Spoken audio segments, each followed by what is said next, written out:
Hola, muy buenas tardes a todos, ¿cómo están? Les doy el saludo correspondiente en esta tarde de jueves. Mi nombre es Ezequiel Delgado y en esta ocasión le damos apertura a un nuevo programa de invitados estrella. Esta vez con un invitado sumamente especial porque él se llama Raúl Santoro, él es veterano de la Guerra de Malvinas y en estas fechas tan importantes y ya cercano al 2 de abril nos gustó la idea de poder llamarlo y que él se pueda acercar a la radio para que nos cuente sobre él, sobre su vida, sobre su experiencia y cómo convive el Centro de Veteranos de la Guerra de Malvinas en nuestra región. Así que, Raúl, ¿está listo para empezar? Sí, Ezequiel, buenas tardes. Gracias a vos, a la radio y a tu audiencia por este espacio para divulgar nuestros temas malvineros, ¿no? Primero me gustaría que se presente formalmente. ¿Quién es usted? Bueno, yo soy Raúl Santuero, vecino sanlorencino, aunque estuve mucho tiempo trabajando fuera de zona, ahora ya estoy afincado nuevamente. Soy ingeniero mecánico, recientemente jubilado. En aquellos tiempos, ya podemos decir, ¿no? 40 años atrás, o en el año 79 me uno a la Armada Argentina como oficial ingeniero, o sea, no hice la carrera naval que hace la gente de comando, como se llama, sino que con un breve curso de adiestramiento de 3 meses, donde te dan las nociones básicas de la disciplina militar y demás, ingreso a la Armada como oficial ingeniero, en general para tareas técnicas, reparaciones de buque, trabajos de dique, estudiar averías. En ese sentido la Armada es un paraíso, ¿no?, para el ingeniero mecánico. Y ahí estuve durante 14 años. En el 79 ingresé a la Armada, en el 82 me toca embarcar en el crucero General Belgrano. Era norma, creo que lo debe seguir siendo, que cada tantos años el ingeniero, amén de desempeñar tareas técnicas en tierra, sube a bordo y durante un año o dos para redondear su formación profesional, que sepa que es la vida a bordo de un buque, amén de repararlo desde abajo. Bueno, ese año me tocó la experiencia del hundimiento del crucero General Belgrano, del cual era tripulante. Después de ese hundimiento permanecí 10 años más en la Armada y finalmente, bueno, hay que decirlo, por los bajísimos salarios que había hacia el año 92-93, decidí dejar la Armada y dedicarme a la actividad privada. Cuéntenos, Raúl, porque usted fue partícipe o espectador, o si esa es la palabra, de la primera línea sobre el crucero Ara General Belgrano, que no está de más repasar la historia, un buque de guerra que fue hundido por la milicia inglesa y que a bordo había muchísimos soldados que, contando un número de más de 300 personas, perdieron la vida en ese mismo momento. El crucero General Belgrano era un buque de origen norteamericano con una extensa trayectoria en la Segunda Guerra Mundial. Había sobrevivido al ataque japonés a Pearl Harbor, uno de los pocos buques que salió indemne de allí. Era un buque que tenía fama de afortunado. Sobrevivió a ataques kamikaze, tuvo una activísima participación en la Segunda Guerra Mundial, particularmente en el Pacífico. En el año 51 entra a la Armada, es adquirido por la Armada Argentina, y desde ese año hasta el 82, en que finaliza su actividad en forma abrupta, bueno, desfilaron camadas enteras de marinos, ¿no? Un buque ya que para el año 82 era obsoleto en relación a esa guerra contra Inglaterra. Era un buque preparado para enfrentar buques o aviones de la Segunda Guerra Mundial. Pero bueno, uno va a la guerra con lo que le toca, ¿no? No siempre uno tiene lo mejor o lo más nuevo o lo más tecnológicamente avanzado. El tema es que para el 2 de abril la recuperación de las Islas Malvinas nos encuentra en Puerto Belgrano, amarrado firmemente al muelle, porque el crucero estaba en un periodo de reparaciones intensivas que se efectuaban cada 5 años. En la Armada había distintos escalones o etapas de mantenimiento. Ese año le tocaba un mantenimiento intensivo, se destapaban máquinas, se recorrían componentes electrónicos, en fin, todo el buque entraba en reparaciones durante algunos meses antes de volver a la actividad. Así que el 2 de abril nos encuentra con máquinas destapadas, buque parcialmente desarmado, todo era secreto, la operación del 2 de abril la sabía el comandante, nada más, justamente eso lo charlamos después, se mantuvo en secreto para no provocar bajas británicas en la recuperación, ¿no? El comandante ordena formar en muelle y ahí nos comunica que las Islas Malvinas habían sido recuperadas. Sorpresa total, algarabía total, ¿no? ¿Quién no estaba contento con esa recuperación de nuestras islas?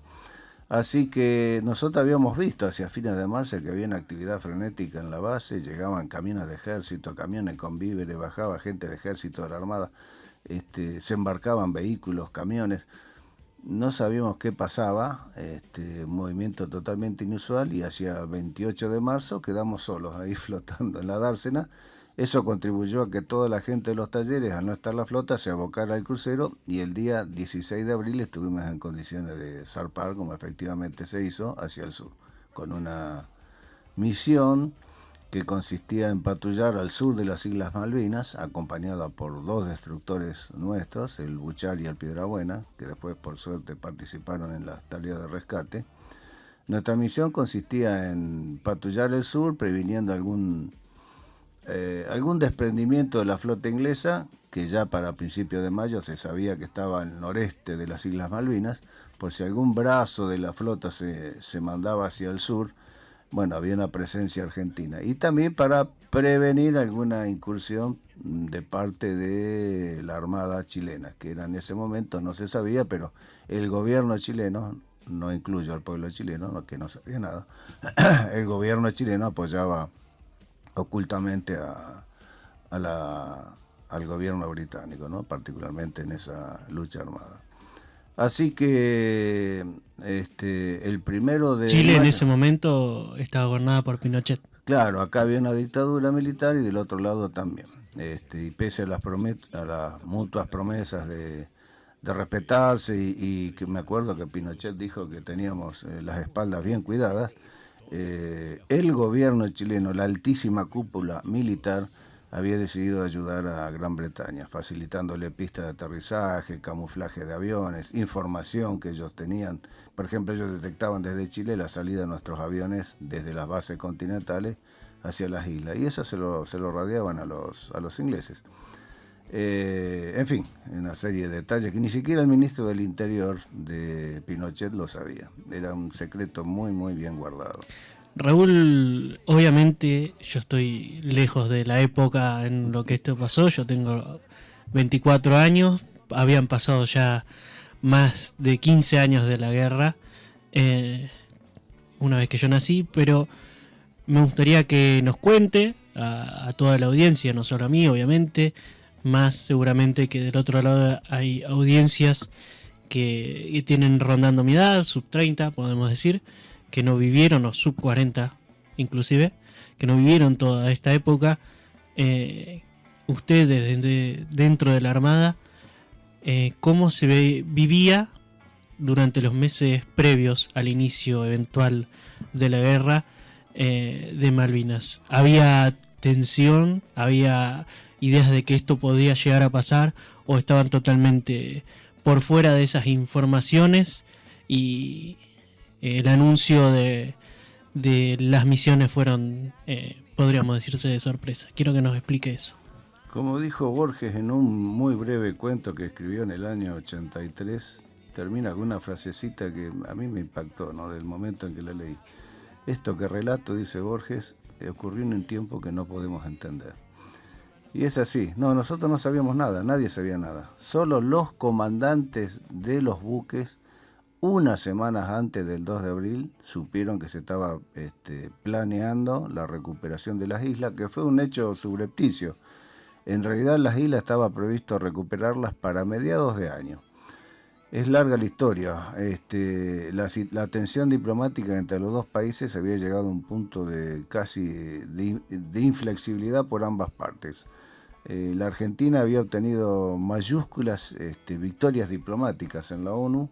Ya desde el año 65 hubo una victoria impresionante que ni los ingleses esperaban, donde la ONU dice: señores, acá hay un conflicto por soberanía, un conflicto colonial, resuélvanlo a la brevedad. Y no obstante esa indicación de la ONU, y la predisposición de Argentina a negociar, de tratar de amigarse con los kelpers, como se le dice a los habitantes de las Islas Malvinas, que se consideran británicos por otra parte, de construir una pista de aterrizaje, de tener tanques de YPF, de tener correspondencia a través de Argentina, de poder atenderse médicamente, de educar a sus hijos en Argentina. Hubo una etapa de aproximación, pero por parte de Inglaterra nunca hubo una contraprestación. Se había descubierto petróleo en las zonas adyacentes a las islas, en el océano. El canal de Panamá había tomado otra vez importancia estratégica. En aquellas épocas se hablaba de una posibilidad de una guerra nuclear o una guerra mundial.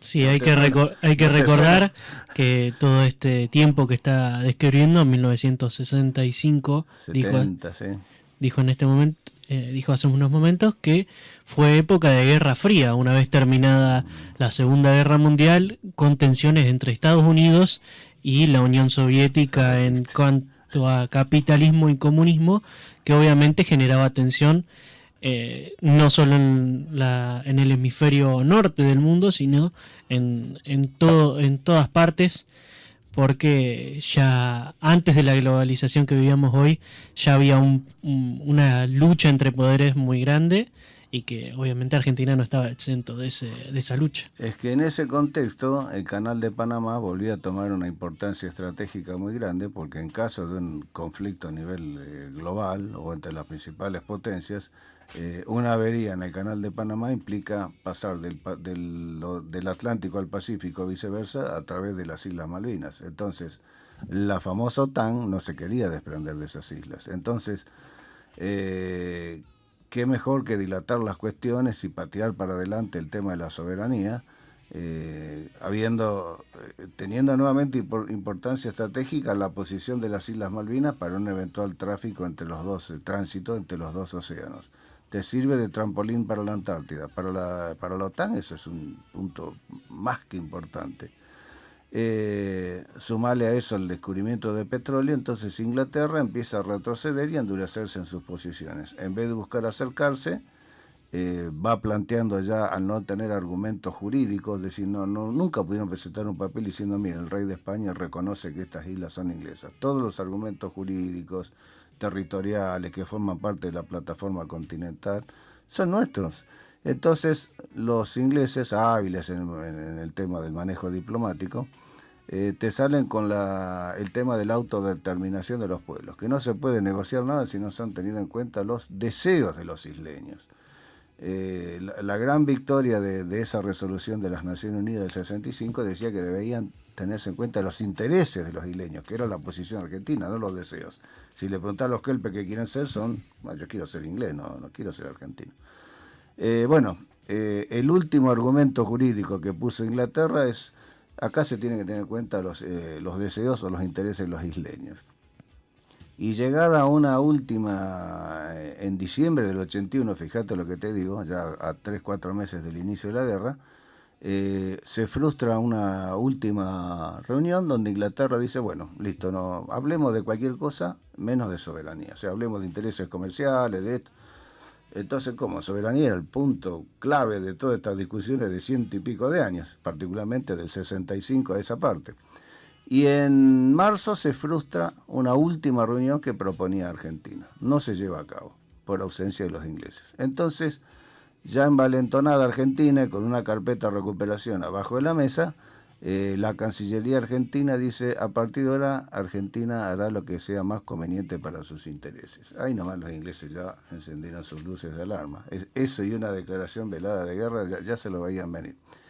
Y un incidente en Georgias, en nuestras Islas Georgias, también ocupadas ilegalmente por los ingleses, desata la crisis que culmina en una guerra. Estaban todos los ingredientes listos, faltaba el chispazo.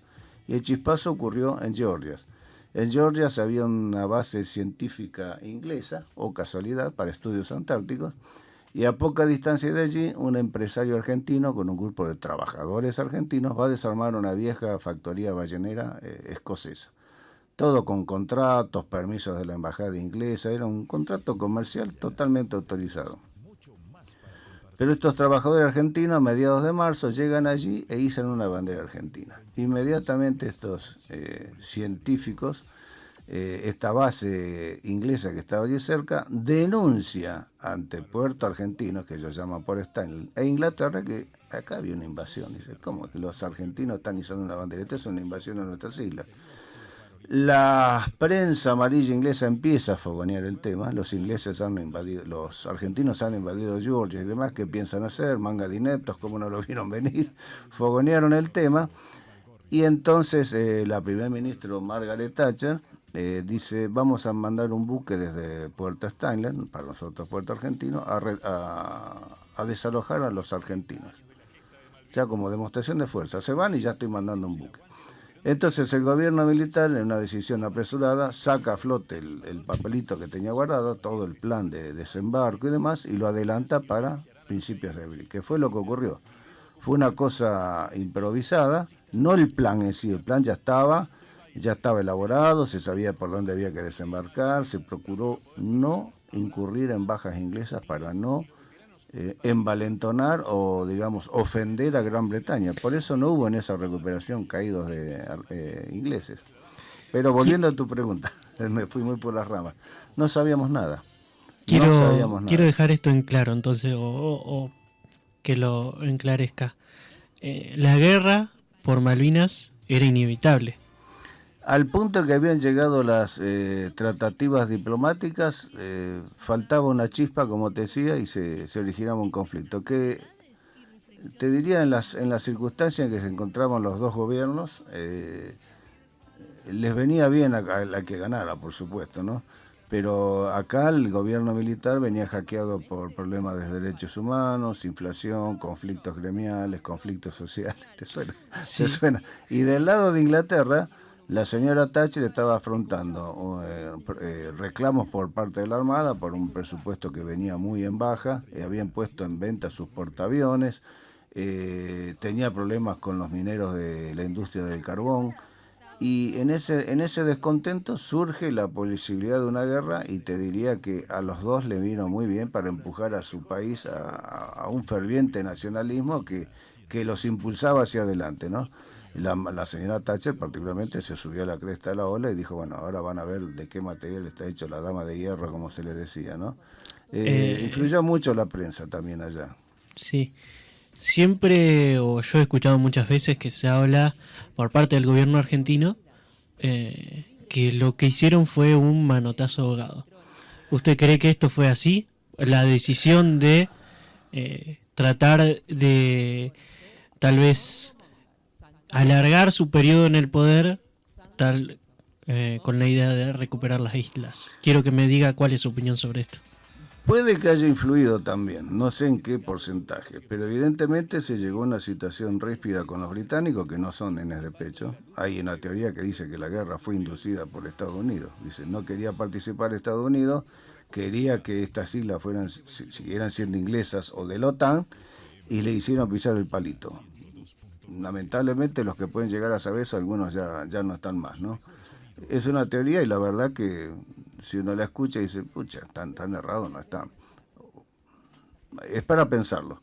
Que la dictadura venía hackeada por un montón de problemas, bárbaro. Que Malvinas surge como una posibilidad para aglutinar el pueblo y dar un paso hacia adelante y decir, bueno, ahora tengo la voluntad popular y si ganamos, pasamos al frente, ¿no es cierto? Creo que hoy todavía tendríamos un gobierno militar. Ojo que yo era militar en ese momento. Pero creo que fue una decisión apresurada, una crisis que no se pudo manejar. Nunca estuvo en la decisión de la Junta Militar dictatorial de aquel entonces provocar una guerra. La idea era recuperar las islas, toco y me voy. Dejo una guarnición y obligo a Inglaterra a negociar. Jamás, si le hubiera ocurrido. Lo que pasa es que después ya no lo pudieron parar. La idea era ocupar, dejar una guarnición y decir, bueno, que la ONU ponga un gobierno tripartito, argentino, inglés y hay quien neutral, o Estados Unidos, Brasil, o quien ellos designaron. Y ahí entramos a negociar de vuelta, solucionamos la crisis ahí. O sea, fue más una estrategia diplomática que después se transformó en un conflicto bélico. Más que diplomática, el argumento inglés fue que nosotros los invadimos. Nosotros recuperamos la isla. Ellos dijeron, para Europa y el resto del mundo fuimos invadidos por los argentinos por un gobierno dictatorial. Se rasgaban las vestiduras, pero eran apoyados por otro gobierno dictatorial, al cual después le agradecieron, ¿no? Que es el gobierno chileno. Allá se trató de... Los malos somos nosotros, Los entonces. malos somos nosotros, los gobiernos dictatoriales no nos van a doblegar por la fuerza, pero bien que eran ayudados y fue condecorado después Pinochet por la mismísima Margaret Thatcher. Mucha hipocresía de ambos lados, ¿no? ¿Cómo lo tomó Raúl Santoro a esa noticia de que tenía que embarcar rumbo al sur en un ambiente de conflicto bélico? Bueno, te decía, fue sorpresa total. La gente que participó del operativo de recuperación, toda la flota argentina que navegó al sur, excepto los comandantes, se enteraron la noche previa al desembarco de qué se trataba. Todo dentro del manto de secreto con el cual se pretendía mantener la reserva de la operación para que los ingleses no hicieran esfuerzos desesperados por resistirse. Si bien los ingleses ya sabían que se venían los argentinos, ¿no? Pero la idea no era matar ningún inglés y mucho menos tocarle el pelo a un civil de las islas. Por eso muere el 2 de abril el capitán Giachino contra una fuerza de desembarco argentina muy superior a los ingleses. No sale herido ningún inglés y sí muere un efectivo argentino. Se tiraba, hubo intercambio de disparos, pero no a matar a los ingleses. Todo para que Inglaterra no se enojara. Che, listo, ya está, hecho, consumado. Se partió de la base de que, no matándoles a nadie.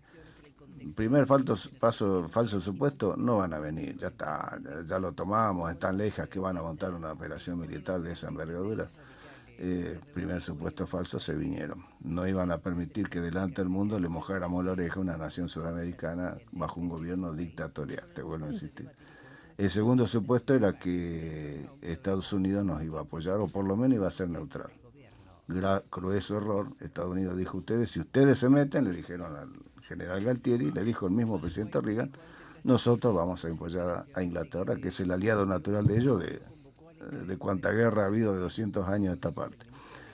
Y la tercera, que estaban convencidos de que había un famoso Tratado Interamericano de Asistencia Recíproca, la sigla era TIAR. Es un tratado entre los estados todos de América del Norte, Centro y Sur, donde todo el continente reacciona como bloque si una nación integrante de este continente es agredido por una nación extranjera, que sería este caso. Viene la iglesia a meterse en territorio argentino. Ese TIAR no surtió efecto, dijeron que no era válido. Así que todos los falsos supuestos por los cuales la Junta Militar se larga a esa recuperación se desmoronaron. Los ingleses vinieron a recuperar por la fuerza y hundieron el crucero a propósito para evitar tratativas diplomáticas que pudieran llevar a una paz. Dado ese paso hacia adelante, después ya la Junta Militar no pudo retroceder. Cuando nosotros nos enteramos, te invade la alegría. Vos el 2 de abril no sabés qué pasa en esos niveles. Y bueno, alguien habrá calculado cuáles son los efectos, pero la alegría general nuestra y de todo el pueblo argentino era que las islas habían sido recuperadas para nuestro país. Y yo ya estaba embarcado en el crucero, había navegado en enero, durante 3 semanas habíamos estado navegando, y salimos hacia el sur a ver qué pasaba. O sea, durante el mes de abril hubo frenéticas tratativas diplomáticas, había un general norteamericano, Alexander Haig, que hacía de las veces de embajador tratando de acercar posiciones entre Estados Unidos, Inglaterra y Argentina. Pero en realidad lo que se hacía era dar tiempo hasta que llegara la flota inglesa a ubicarse en la zona cercana a las Islas Malvinas. Había tratativas muy concretas de llegar a un acuerdo antes de desatar una guerra, y en eso participaba el expresidente peruano Belaúnde Terry, que en ese 2 de mayo acerca a los gobiernos inglés y argentino una propuesta de paz, de detener las acciones en ese momento como están y sentarse a negociar teniendo en cuenta otra vez los deseos, los intereses de qué sé yo qué. En ese momento, el 2 de mayo, nos hunden a nosotros. Y ya ahí sí te decía, no hay marcha atrás para el gobierno militar. No podía haber una salida honorable con más de 300 muertos. Ya habían avanzado demasiado como para decir ahora me retiro. Ya desde el 10 de abril, cuando Galtieri, antes de empezar la guerra, pero con la flota inglesa viniéndose ya, pronuncia en la Plaza de Mayo la famosa frase: si quieren venir que vengan, les presentaremos batallas. Esa era una provocación para los ingleses, ellos no lo iban a dejar pasar por alto, porque la opinión pública de ellos también se sentía herida. Como en nuestro país nos arrebatan las islas, no hacemos nada, una nación sudamericana de tercer orden, muchas cosas en juego. Durante su vida, ¿qué edad tiene usted? Ahora tengo ya casi llegando a 67 o 40, según como lo mire. El 2 de mayo volvieron a ser. Casi llegando a los 67 años. ¿Cuántas veces, o si es que le pasó, repitió ese día, el 2 de mayo? Infinidad de veces.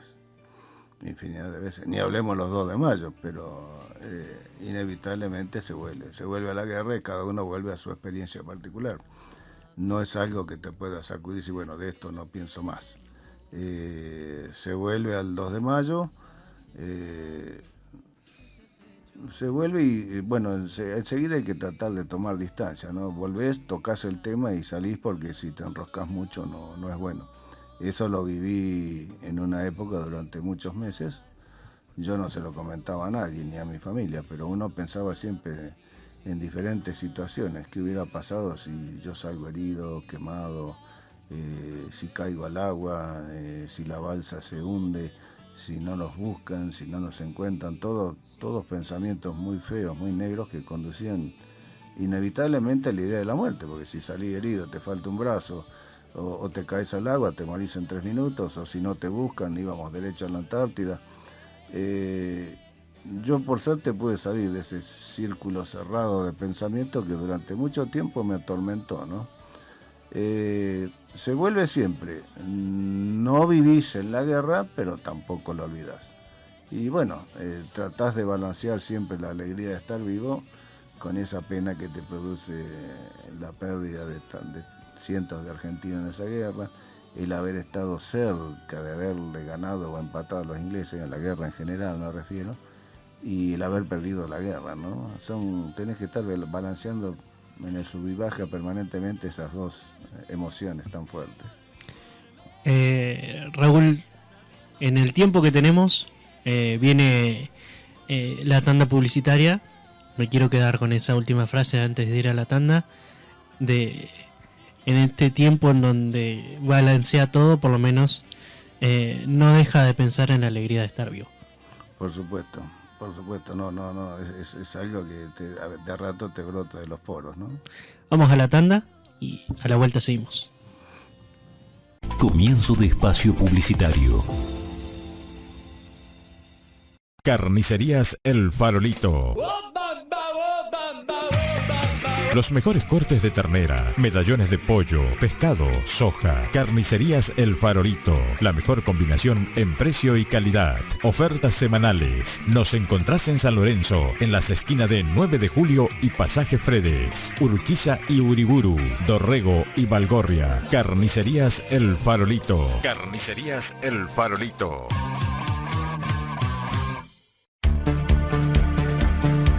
Centro Integral de Bienestar. Masaje terapéutico, masaje neurosensitivo, masaje metamórfico, magnetoterapia, memoria celular, reiki, yoga, mindfulness. Turnos al 3476 30 78 63. Presidente Perón y Baigorria, de San Lorenzo. Centro Integral de Bienestar. Ahora la radio tiene su propia aplicación para que nos escuches desde tu celular las 24 horas del día. Aplicación Radio Nueva Estrella 102.9. Descargala en tu dispositivo Android. Acordate, encontrala como Radio Nueva Estrella 102.9.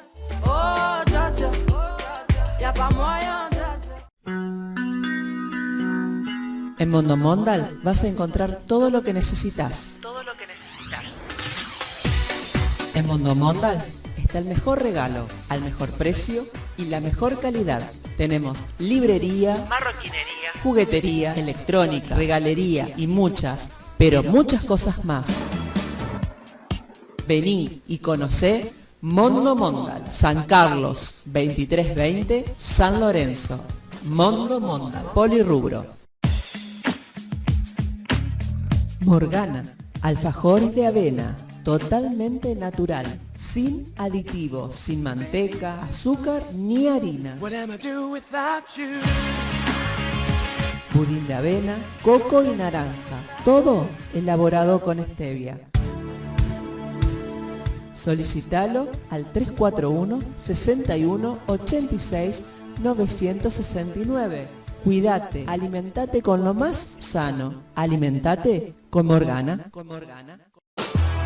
Nueva Estrella 102.9, San Lorenzo, Santa Fe.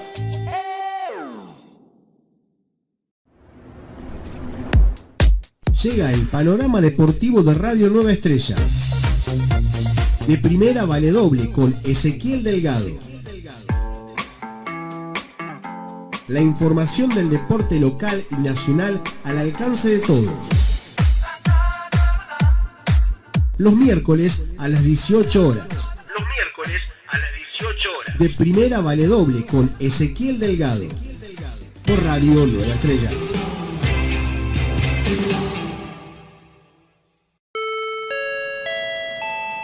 Su atención, por favor. Este es un mensaje para vos. Sábado Show. La poción mágica que mezcla noticias, música, entrevistas, deportes, espectáculo, novedades y reflexiones para el buen vivir. La vida tiene una razón. La vida es para dar amor. Solo necesitas amor. Un programa como este hacía falta.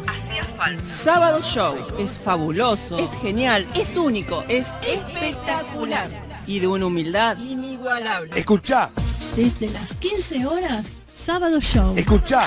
FM Nueva Estrella 102.9. Desde las 15 horas, Sábado Show, pasión por lo que hacemos. Fin de espacio publicitario.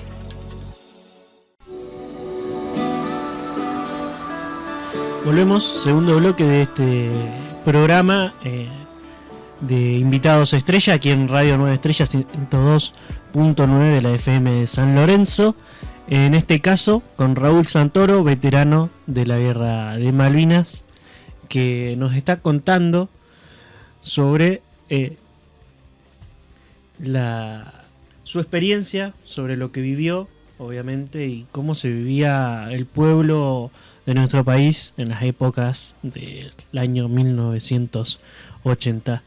Raúl, cerramos el bloque con tu experiencia o tu vivencia sobre el día 2 de mayo, el día del hundimiento del Ara Crucero General Belgrano, en el que eras tripulante, estabas en ese mismo lugar, y resaltaste algo muy lindo que vale la pena repetir, que fue, después de poner en la balanza las cosas que pasaron, siempre se puede agradecer a que se vive y se continúa con vida, y que la vida está buena. A pesar de todo, a veces está bueno seguir viviendo, pero no podemos dejar de lado, creo que por una cuestión de respeto, que lamentablemente hubo muchos veteranos como vos que no compartieron o tal vez no supieron ver esa parte buena de poder volver.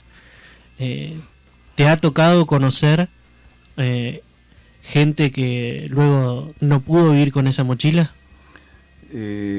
Conozco algunos de nombres conocidos, pero no amigos, que se han suicidado.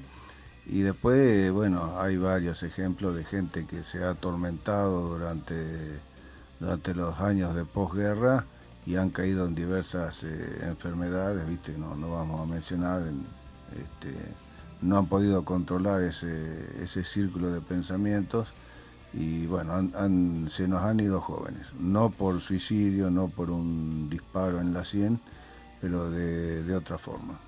No vamos a entrar en detalles. En algunos casos hemos hablado con ellos, ¿viste? Pero no hay forma a veces de sacarlo de esa línea de pensamiento. Y de a poquito se van minando ellos mismos la salud.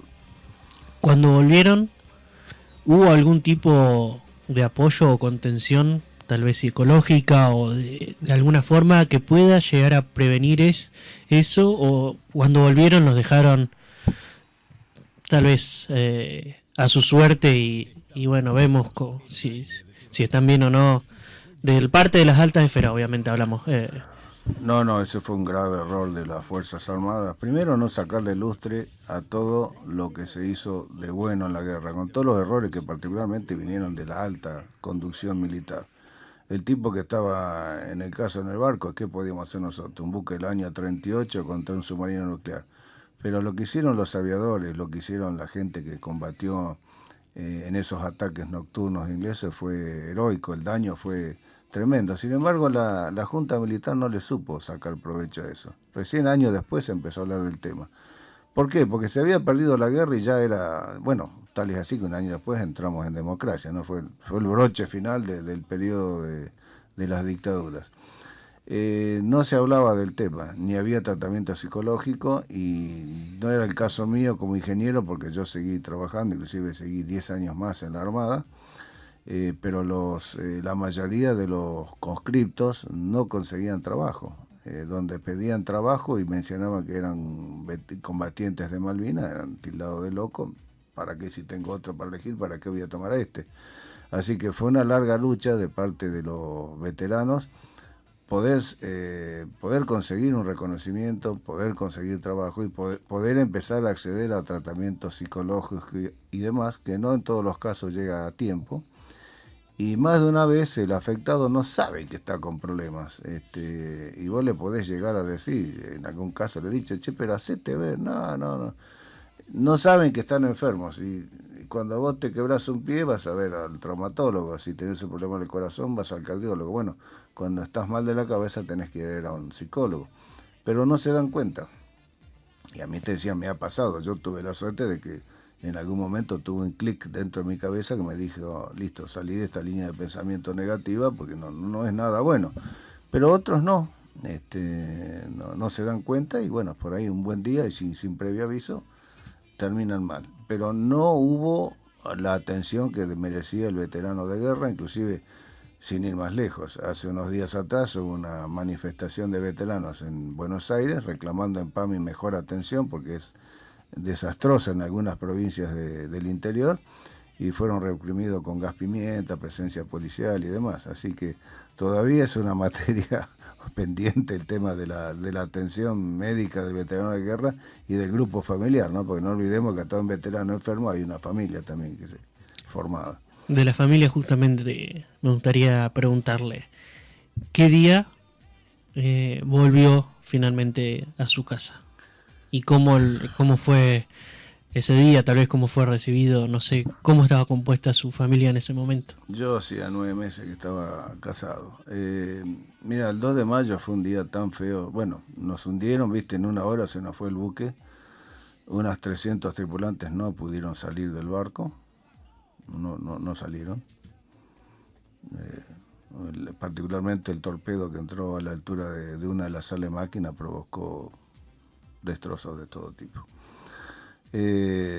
Tras el hundimiento estuvimos expuestos una noche a un temporal espantoso, con olas del orden de hasta 10 metros y ráfagas de 100 kilómetros por hora. Realmente era una zozobra permanente porque se venían las olas, viste, pasaban por arriba del techo las balsas se inclinaban, uno no sabía si la balsa se hundía, si iba a aguantar, si se iba a rajar. El otro día cuando merma un poco el temporal, viene la pregunta, bueno, y ahora nos estarán buscando, porque uno decía, ¿y qué pasa si se da la orden militar de no buscar a nadie? Porque ya habiendo perdido un barco con 1000 tipos, ¿para qué seguir arriesgando barcos? ¿Quién sabe si el submarino está ahí? Nadie lo sabe. Bueno, por suerte se dio la orden de que nos buscaran, que había la posibilidad militar de que no se hiciera, ¿no es cierto? Humanamente sería terrible, pero en afán de salvar otras vidas, por ahí dice, bueno, ya está, pasó, este es el precio. Nos buscaron, nos encontraron y gracias a la pericia camaradería y valentía desde el avión que nos avistó hasta los buques que nos rescataron, los de Tutorial Buchar, Piedra Buena, el aviso Burruchaga. En 48 horas levantaron a todos los sobrevivientes. Y bueno, algunos lamentablemente terminaron de fallecer en las balsas o mientras se les brindaba atención médica en esos buques de rescate, ¿no? por las malas condiciones en que estaban. A mí particularmente me rescataron, el barco se hundió el 2 de mayo, un domingo a las 5 de la tarde. En la balsa en la cual yo estaba me rescataron el día lunes tipo 10 u 11 de la noche. Y llegamos a Ushuaia en la noche o en la madrugada del 5 de mayo. Y ese mismo día yo pude tomar un avión, nos pusieron arriba un avión por tandas para aterrizar en Bahía Blanca. Mis viejos por suerte ya habían sido avisados, mi señora también, porque inmediatamente que subíamos a los buques de rescate nos tomaban todos los datos y cuando conformaban una lista de 20, 50 sobrevivientes, lo empezaban a radiar a Buenos Aires y desde las oficinas de personal de la Armada llamaban a las diversas familias, por lo menos sobrevivientes, para decirle listo, su esposo está, su marido está, lo que sea, su hijo está. Fue muy duro para las familias. Si fue duro para las familias de los que sobrevivimos, no te quiero contar de lo que fue para los que quedaron esperando a alguien que nunca llegó. Pero esas horas fueron mortales. Ya en la madrugada del 3 de mayo se sabía oficialmente, a través de los comunicados que daba la Junta Militar, que el buque había sido hundido, se desconocían las bajas y que se iniciaban tareas de rescate.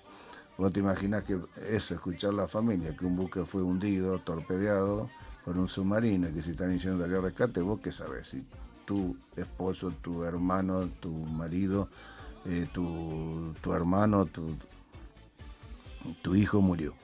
Fueron horas de terror hasta que empezaron a llegar a cuentagotas las listas de sobrevivientes. Y hay gente, como te decía, que quedó esperando a alguien que nunca llegó. Y ese es uno de los motivos de nuestra vigilia, que después vamos a hablar un poquito. Tenemos que honrar a los compañeros que no volvieron y a los familiares de esos compañeros, ¿no? Porque el dolor que sienten ellos no se va, no se puede ir nunca. Uh-huh. ¿Cómo fue ese reencuentro con su familia? Mirá, nos llevaron en avión. Mi señora, cuando se entera que llega un avión a Bahía Blanca con los sobrevivientes, sin saber quiénes venían, se va con una amiga a buscarnos. Cuando ella llega al aeropuerto de Bahía Blanca, yo ya estaba yendo en colectivo al hospital de Puerto Belgrano, donde nos hicieron un chequeo médico a todos. Una placa radiográfica, un chequeo general, un cuestionario, qué sintió, vomitó, y si estábamos medianamente bien, afuera. Y afuera del hospital encontré a mi señora, que cuando se enteró que una tanda de sobrevivientes ya había ido al hospital, se fue al hospital sin saber si estaba yo o no, porque quién venía en el primer avión no se sabía. Así que ahí recién nos encontramos, un encuentro muy emotivo. Estábamos todos vestidos de verde, todo igual, sin distinción de jerarquías ni nada. Todo un overol verde enterizo, zapatillas blancas, medias blancas. Saliendo del hospital me encuentro con mi señora. Fue terrible, ¿no? Y 2 días después cae mi viejo a Bahía Blanca. Me imagino la emoción, obviamente, que se vivió en ese momento. Sí, yo ya lo había hablado por teléfono, diciéndole, estoy bien. Bueno, viste lo que se puede decir, uno está exultante, ¿no? Uh-huh. Después con el tiempo vas reviviendo y baja un poquito esa marea, pero durante mucho tiempo me consideraba inmortal prácticamente. Después la vida te va diciendo, no, pará, loco, no es tan así, pero en esa tenés tanta adrenalina encima después de una experiencia de esa que te juro que yo creía que era inmortal. Digo, nada puede conmigo, pero después cuando lo estás a pensar decís, ay, qué feo que lo pasamos, cómo zafamos por poquito. Durante esa vuelta ya en nuestro país de nuevo, ¿estaba la posibilidad de que los vuelvan a mandar? No, no es que estábamos en nuestro país, siempre volvimos al continente. Sí. Lo mismo, nunca invadimos la isla, nosotros fuimos a ocupar parte de nuestro territorio, decimos. No porque la guerra, digamos, nos dieron unos días de licencia terminamos unos trámites administrativos y después ya nos destinaron de vuelta. Yo, por ejemplo, volví a los talleres donde había estado antes de embarcar en el crucero. Yo me anoté para subirme a cualquier buque que hiciera falta, o sea, me sentía bien, no es que quedé con miedo a embarcar o no, yo no vuelvo a pisar una cubierta de un buque. Sin embargo, nunca me volvieron a destinar a un buque. Sí subí muchas veces para resolver problemas técnicos, pruebas, esto, lo otro, pero no me volvieron a subir como tripulante a un buque. Y la guerra, por otra parte, después lo que hace a la flota de mar en sí, a los buques de superficie, después el hundimiento del crucero, como que la Armada dijo, bueno, acá contra la flota inglesa no hay nada que hacer, salimos a ver qué pasaba. Cuando hunden el crucero y ni nos enteramos, dice, bueno, pero en el mismo riesgo estará el resto de la flota, mejor nos arrimamos un poquito hacia el continente. Y días después el gobierno inglés dice, yo establezco una zona de 12 millas desde la costa argentina, lo que se mueva de las 12 millas para afuera yo le tiro. Así que la flota prudentemente va por órdenes, ¿no? Fue casi mandada casi a zonas portuarias. O sea, no había necesidad de embarcar porque la flota había quedado casi de resguardo. Me imagino yo, nunca me lo dijo nadie, que dijeron, bueno, si nos enroscamos en una batalla campal contra los ingleses no va a quedar nada, algún daño le íbamos a hacer también, pero nos quedamos sin armada. Y siempre está el problema del gobierno chileno. Uh-huh. Entonces quizás por eso, pienso yo, quisieron preservar la flota. Y dijeron, bueno, que hagan lo que puedan los infantes de marina y la aviación naval. Son las cosas que se debían haber pensado antes, ¿no? Claro. O evaluado mejor.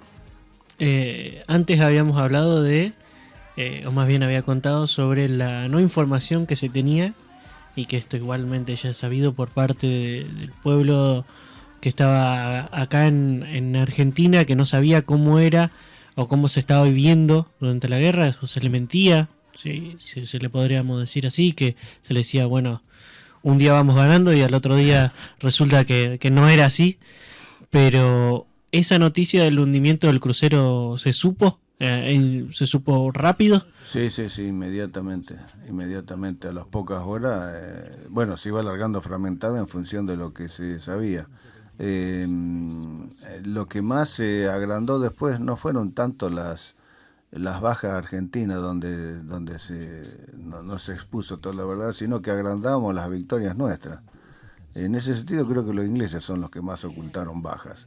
Nosotros íbamos ganando, la misma dictadura imponía y censuraba o daba las líneas de información que había que mostrar en diarios y revistas, ¿no? Había un periodista, Gómez Fuente, que decía, vamos ganando, decía, hasta principios de junio. Hundíamos todos los días fragata, esto, lo otro. Y el 14 de junio, el general Galtieri dice, los combates en Puerto Argentino han finalizado. Para no decir que perdimos, terminaron los combates. Yo creo que la diferencia fue esa. Nosotros exageramos nuestras victorias y ocultamos los avances de los ingleses. Los ingleses hicieron una campaña terrestre muy rápida, que les costó muchísimo, pero de eso no se hablaba tanto. Y agrandamos nuestras supuestas victorias, que fueron muchas, ¿no? Fueron el daño que se hizo a los ingleses, teniendo en cuenta los medios con que contaban ellos y nosotros, fue tremendo. De eso deben haber sacado muchas enseñanzas. Pero ellos también mentían con sus bajas, ¿no? Y lo siguen haciendo. Hay un secreto militar por 90 años que han decretado, yo no lo voy a ver, pero ahí vamos a ver toda la verdad del daño que se le hizo. Siempre es así. Una vez, usted contó que estuvo 10 años más en la fuerza. Ya con la vuelta de la democracia, con un primer momento de esta democracia hasta los años 90 que fue devaluándose, o tal vez más de lo que se estaba devaluando todo el ambiente social que había en el país. Y quiero que nos cuente cómo fue su salida de las Fuerzas Armadas. Lo hablamos fuera de aire, pero está bueno que la gente sepa cómo se vivía en la Armada durante el posguerra y cómo se vivía en el momento que usted decide dejar la fuerza. Con el advenimiento de la democracia comienza un periodo de declinación de las Fuerzas Armadas. Yo creo que este país es muy pendular, ¿no? El que está en el poder hace uso y abuso, y después cuando viene la otra campanada es lo opuesto.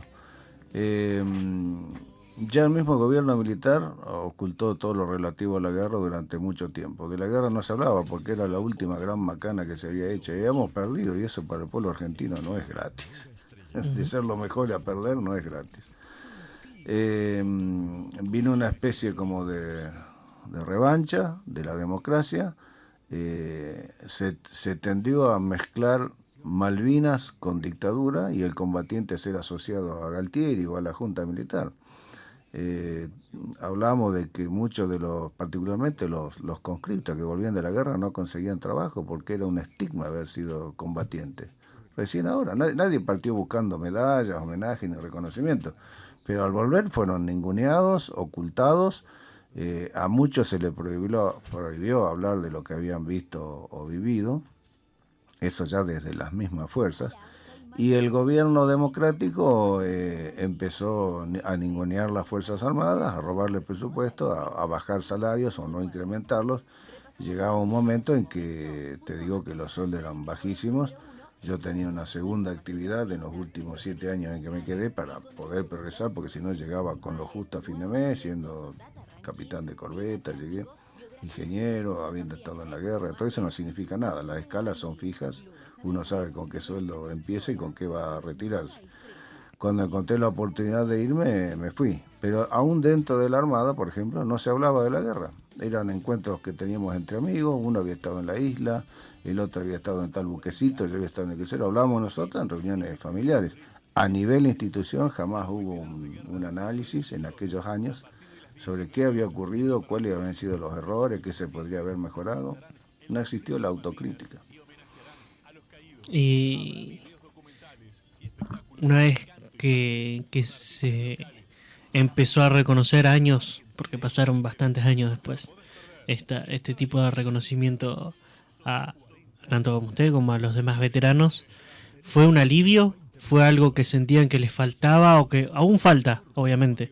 Pero ¿fue algo, un cambio que sintieron favorable? Sí, totalmente. Cada vez es más creciente. Te diría que todavía a nivel gobierno, Estado, no es el reconocimiento moral que se pretende. La mayor alabanza viene de los ingleses. Lo que el daño que se ha hecho proviene más de los ingleses, que alaban el valor argentino, de los conscriptos. Pero ¿cómo? Conscriptos, no. Se aferraban a las posiciones, decían, ¿no? Atacaban de noche, que era cuando mejor equipados y entrenados estaban ellos, y ahí tenía gente disparándole con lo que tuvieron. Fue muy duro para los ingleses las batallas terrestres, en las cuales son especialistas y estaban equipados con visores nocturnos y tenían unidades de élite que se adiestraban en Noruega, en la nieve, se adiestraban para pelear contra los rusos, básicamente. Uh-huh. Y ahí los tenías vos peleando contra conscriptos de 18 años.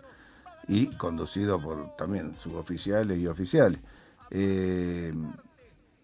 La verdad, te decía, el enemigo es el que más a favor nuestro habló de las fuerzas inglesas, y hablan del valor y el honor. No hablemos de la aviación, no hablemos de la infantería de marina, el VIN-5, que ofreció la última resistencia en Monte Tumbledon ya el 14 de junio.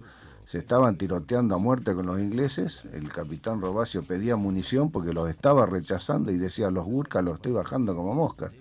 Y 2 veces le dieron la orden de rendirse porque ya se había firmado la capitulación en la mañana del 14 de junio.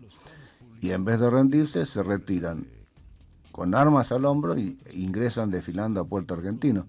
Los ingleses siempre alabaron eso y no podían creer que delante habían tenido en ese monte un 70% de conscriptos, pero batiéndose.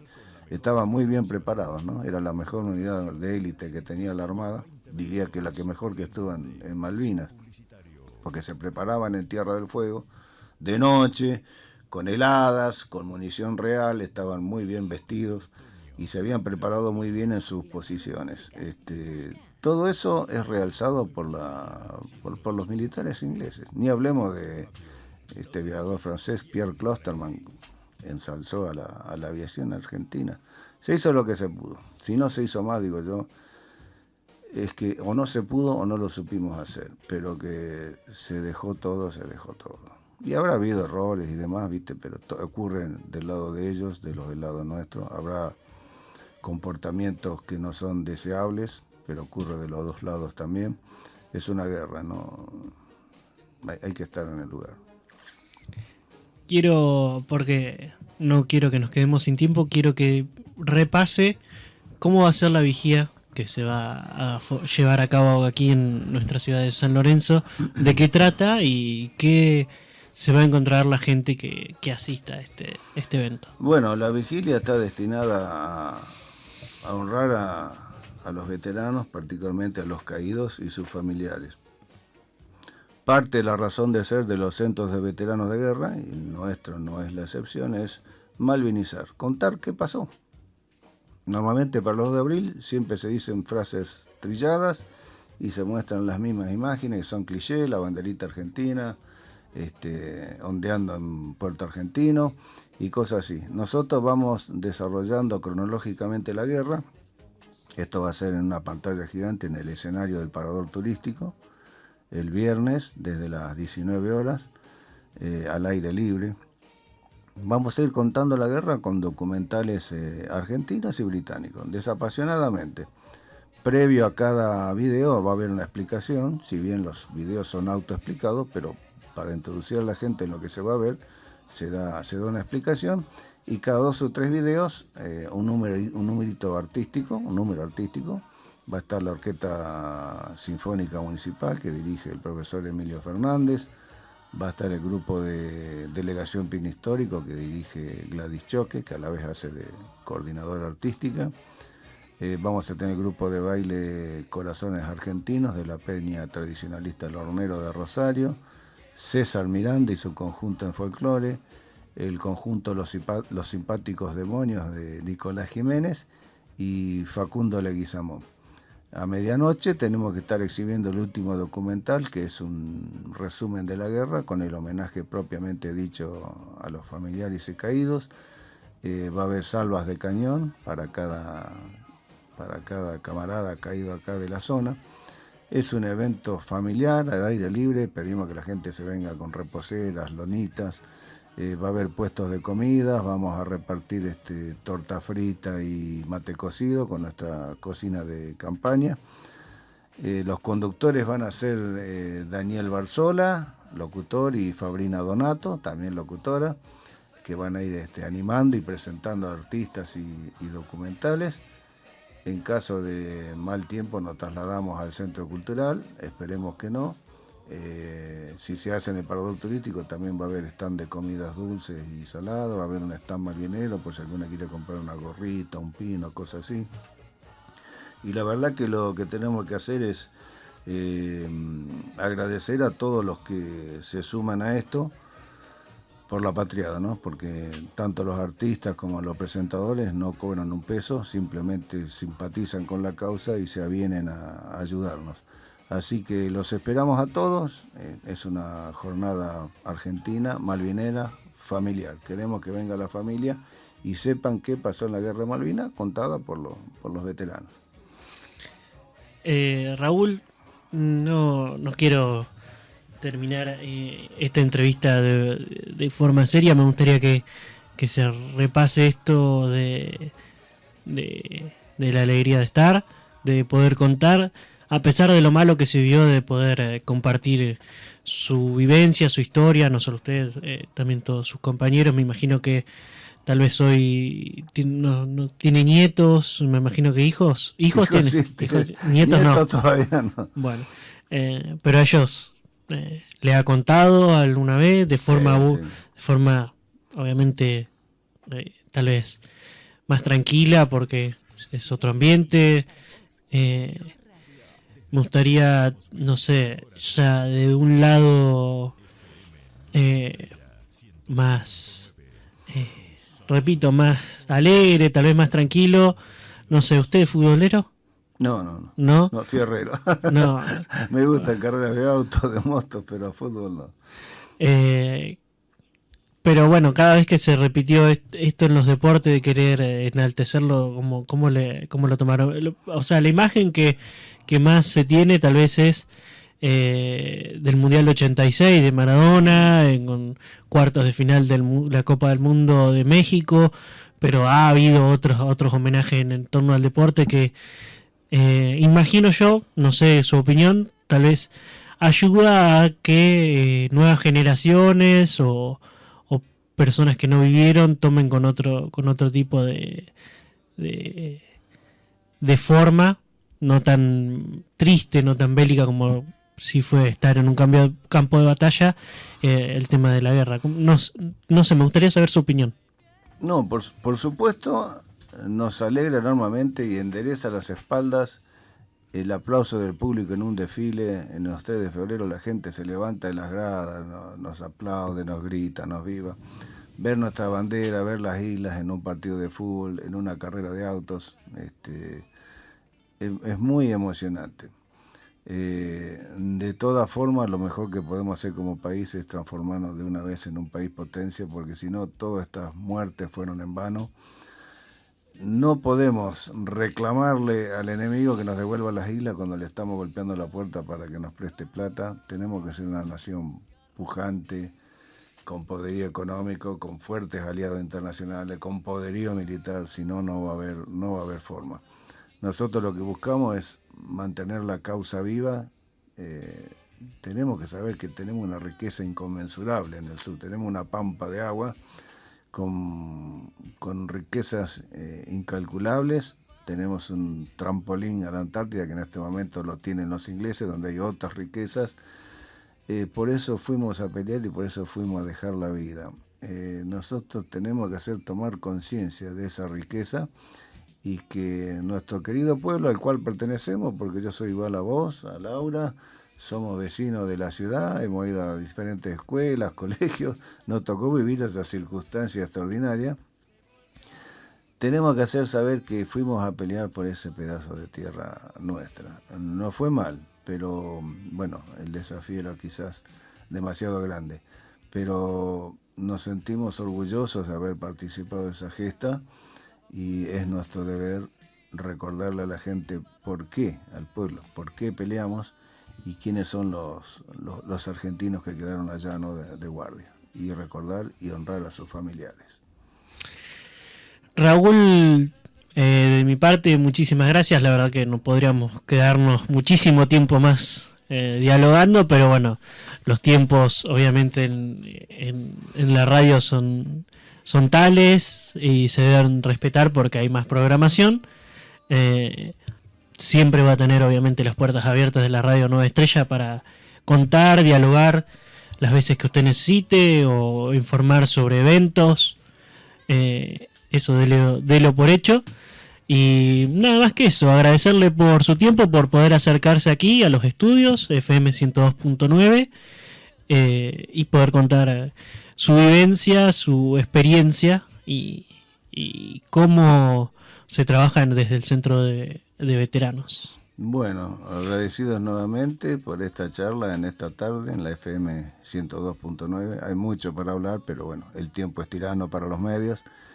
Otro día podemos hablar de otros detalles, de cómo fue la guerra en general, o mi experiencia más detallada de cómo fue el abandono del crucero, cómo fue el temporal, cómo estábamos en la base, la descompostura que teníamos. Por ahí no son agradables, son interesantes, ¿no? Como toda la guerra, no se puede decir que sea agradable lo que uno cuenta, es interesante porque es información de primera mano. Obviamente. Así que abierto a cualquier invitación de ustedes cuando quieran. Es nuestra tarea venir y contar lo que hemos visto y vivido. Muchas gracias a todos los oyentes que están del otro lado, que se prendieron nuevamente a una nueva emisión de Invitados a Estrella. Nos reencontraremos ya el próximo jueves, 19 horas, como cada semana. Los invito a seguirnos en nuestras redes sociales si aún no lo han hecho. En Facebook buscando Nueva Estrella, en Instagram buscando Radio Nueva Estrella, en Twitter buscando Nueva Estrella Medios. Obviamente pueden repetir esta entrevista si es que así lo desean en nuestro canal de YouTube, también Nueva Estrella Medios. Repetimos obviamente los agradecimientos tanto a Raúl Santoro como a todo el Centro de Veteranos de la Guerra de Malvinas y repito, nos reencontraremos la próxima semana. Chau, chau.